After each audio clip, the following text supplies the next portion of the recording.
Christ, Tom. You can't feel sorry for these animals. A guy like this would plug you if you give him the chance. You gotta pull the trigger without thinking. Guess I'm out. This one's finished too. Today we are going to talk about Mafia, the definitive edition. In 1930, impoverished taxi driver Tommy Angelo is strong-armed by two members of the Salieri crime family, Paulie Lombardo and Sam Trapani, into helping them escape an ambush by the rival Morello family.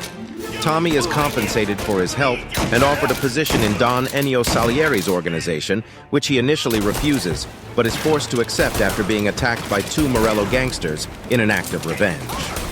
Tommy begins to assist with running Salieri's rackets across Lost Heaven, overseen by his consigliere Frank Poletti, and befriends Paulie and Sam while earning Salieri's respect for thwarting Don Marco Morello's attempts to take over his businesses. With reimagined and clean graphics and textures, the 20 or so missions give you a reasonable time span to become immersed in the Mafia lifestyle. I want to point out that the lighting in the game was a masterpiece. Mafia is a linear storyline game with open-world concepts, so the missions are based only on the story with no side quests. The mission objectives were due range and provided some variety of gun blazing, stealth, and strategy. Other than that, the objectives of each mission were straightforward without too much variety. But at night, you lie awake, wondering what he and Don were whispering about behind the bar. Wondering if your best friend is hungry enough to betray you. Locations in Mafia are interesting enough for a linear game in an open world, but I feel like it wasn't enough for me to give it a high rating. I understand that the game is mainly in the city, but Mafia should have added missions to explore other locations.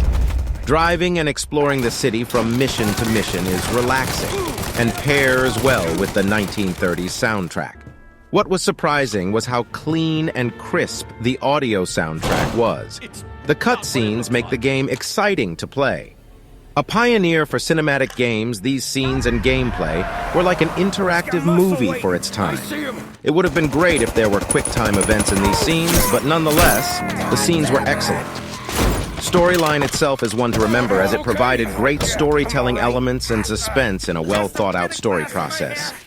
I did feel at the end it was a little fast, but it wasn't a major flaw. The action was a little dry at times, and some of the shooting mechanics didn't help. Trying to have a conversation here. What about the cockroach Carlo? Found him with his head smashed in like a fucking watermelon. Never seen anything like it. Salieri must have figured Carlo was the rat. God damn it. Even hear myself think. It's gonna be a war. I told you to shut the fuck up! The dialogue in the game has been changed from its original script, and what a positive difference it made to the game. The comedy to the seriousness of the conversation showcased the true strength of the script changes.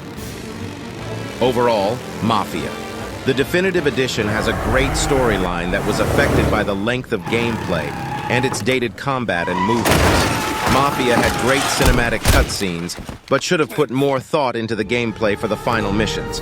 So I am going to rate Mafia the definitive edition 3 out of 5 stars.